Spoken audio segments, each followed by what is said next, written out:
श्री कृष्ण कहते हैं, माँ के कर्ज का हिसाब इस संसार में कोई इंसान कभी नहीं कर सकता। माँ वो होती है जो अपने बच्चे की खुशी के लिए अपनी खुशियां भी छोड़ देती है। इसलिए माँ से बोलते समय हमेशा सोच समझ कर बोलना चाहिए। कभी कभी हमारे मुंह से निकले कुछ शब्द माँ के दिल को बहुत गहरा दुख दे जाते हैं, और ये 5 बातें तो कभी नहीं बोलना चाहिए। पहली बात, आपने मेरे लिए किया ही क्या है? ये बात माँ से कभी मत कहना। माँ ने आपके लिए क्या किया, इसका हिसाब लगाना संभव ही नहीं है।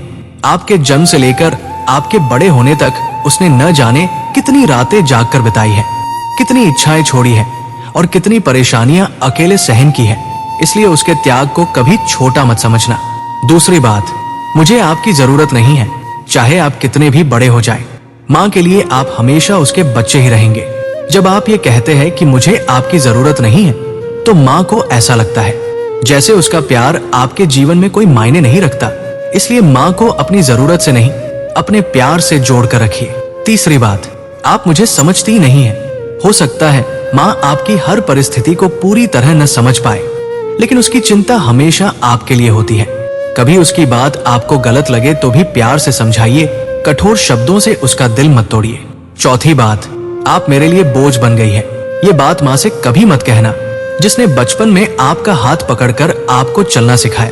एक दिन अगर उसी माँ को आपका सहारा चाहिए तो उसे बोझ समझना सबसे बड़ा दुर्भाग्य है। माँ की सेवा करना कोई एहसान नहीं, बल्कि हमारा सौभाग्य है।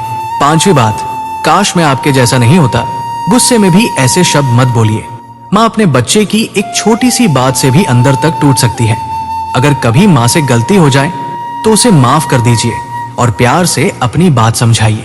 याद रखिए, दुनिया में बहुत से रिश्ते समय के साथ बदल जाते हैं, लेकिन माँ का प्यार अक्सर आखिरी सांस तक आपके साथ रहता है। इसलिए जब तक माँ आपके पास है उसकी कदर कीजिए, उसके साथ बैठिए, उसकी बातें सुनिए और उसके चेहरे पर मुस्कान लाने की कोशिश कीजिए, क्योंकि माँ चली जाने के बाद उसके साथ बिताया हुआ एक पल भी बहुत कीमती लगने लगता है। दोस्तों, आपको मेरे विचार अच्छे लगे हो तो कमेंट में यस जरूर लिखें। राधे राधे, धन्यवाद।